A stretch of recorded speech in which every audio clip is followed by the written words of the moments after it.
అందరికీ నమస్కారం అండి. ప్రతి ఒక్కరి ఇంట్లో పూజా గదిలో తప్పనిసరిగా లక్ష్మీదేవి ఫోటో ఉంటుంది.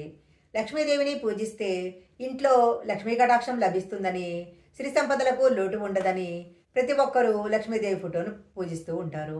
అయితే లక్ష్మీదేవి ఫోటో ఎలా ఉన్నా అందులో ఉన్న అందులో ఉన్నది లక్ష్మీదేవే కదా అని చాలామంది ఎలాంటి ఫోటోలంటే అలాంటి ఫోటోలు పూజా గదిలో పెట్టుకుంటూ ఉంటారు. అయితే పూజా గదిలో ఎలాంటి లక్ష్మీదేవి ఫోటోను పెట్టుకున్నట్లయితే లక్ష్మీదేవి కటాక్షం కలుగుతుందో ఈ వీడియోలో మనం తెలుసుకుందాము. ముందుగా ఓం లక్ష్మీదేవియే నమః అని కామెంట్ చేయండి. మీరు కనుక మా ఛానల్ మొదటిసారి చూస్తున్నట్లయితే వెంటనే సబ్స్క్రైబ్ చేసుకోండి. పక్కనే ఉన్న బెల్ ఐకాన్ని యాక్టివేషన్ చేసుకుంటే మేము పెట్టే వీడియోలన్నీ కూడా మీకు ముందుగానే నోటిఫికేషన్గా వస్తాయి. ఇంకా లేట్ చేయకుండా పూజా గదిలో ఎలాంటి లక్ష్మీదేవి ఫోటో పెట్టుకోవాలో ఇప్పుడు మనం తెలుసుకుందాము. సాధారణంగా పూజా గదిలో మనము కులదేవత విగ్రహాలు, అలాగే ఇంటి దేవుడు, గురువు ఇలా అనేక మంది దేవతల ఫోటోలు పెట్టుకుంటూ ఉంటాము. ప్రతి ఒక్కరి పూజా గదిలో తప్పకుండా ఉండే దేవత లక్ష్మీదేవి. ఆర్థికంగా బాగుండాలి అనే ఉద్దేశంతో లక్ష్మీదేవి ఫోటోను ఇంట్లో పెట్టుకోవడం జరుగుతుంది.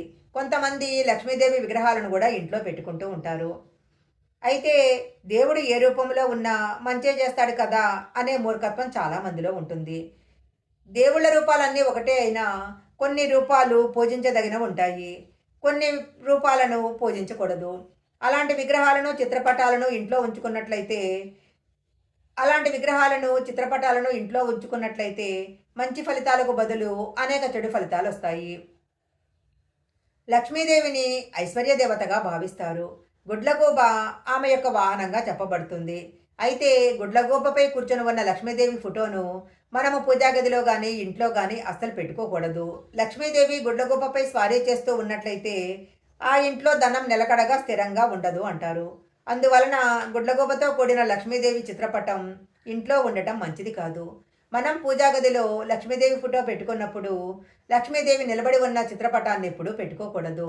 పూజా గదిలో లక్ష్మీదేవి తామర పువ్వుపై కూర్చొని అటు ఇటు ఏనుగులు నిలబడి ఉన్న ఫోటోను పెట్టుకుంటే చాలా మంచిది. నిలబడి ఉన్న లక్ష్మీదేవి ఫోటోను పెట్టుకున్నట్లయితే ఆ ఇంట్లో డబ్బు ఇలా వచ్చి అలా వెళ్ళిపోతూ ఉంటుందట. అందువలన ఎప్పుడు కూర్చొని ఉన్న లక్ష్మీదేవి ఫోటోని పూజా గదిలో పెట్టుకోవాలి. లక్ష్మీదేవి తామర పువ్వుపై కూర్చొని చేత్తో బంగారు నాణాలు కిందికి వదులుతున్నట్లుగా ఉన్న చిత్రపటాన్ని ఇంట్లో పెట్టుకుంటే చాలా మంచిది. అలాంటి చిత్రపటం ఇంట్లో ఉన్నట్లయితే లక్ష్మీదేవి యొక్క అనుగ్రహము తప్పకుండా కలుగుతుంది. ఆశీర్వాద భంగిమలో కూర్చున్న లక్ష్మీదేవి చిత్రపటం కూడా ఇంట్లో ఉంటే మంచిది. అలాంటి చిత్రం ఇంట్లో ఉన్నట్లయితే ఇంట్లో పాజిటివ్ ఎనర్జీ వ్యాపిస్తుంది. ఇంట్లో ఎప్పుడైనా కూడా లక్ష్మీదేవి బయటికి వెళ్తూ ఉన్నట్లుగా ఉండే చిత్రపటాలను తగిలించుకోకూడదు. లక్ష్మీదేవి ఇంట్లోకి వచ్చే విధంగా చిత్రపటాలను పెట్టుకోవాలి. ఈ వీడియోలో చెప్పిన విధంగా పూజా గదిలో లక్ష్మీదేవి చిత్రపటాన్ని పెట్టుకున్నట్లయితే లక్ష్మీదేవి యొక్క అనుగ్రహం తప్పకుండా కలుగుతుంది. ఈ వీడియో కనుక మీకు నచ్చినట్లయితే లైక్ చేయండి, షేర్ చేయండి. ఇలాంటి మరిన్ని వీడియోల కోసం మా ఛానల్ సబ్స్క్రైబ్ చేసుకోండి.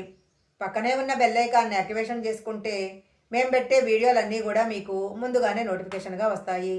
మరొక మంచి వీడియోతో మళ్ళీ కలుసుకుందాం.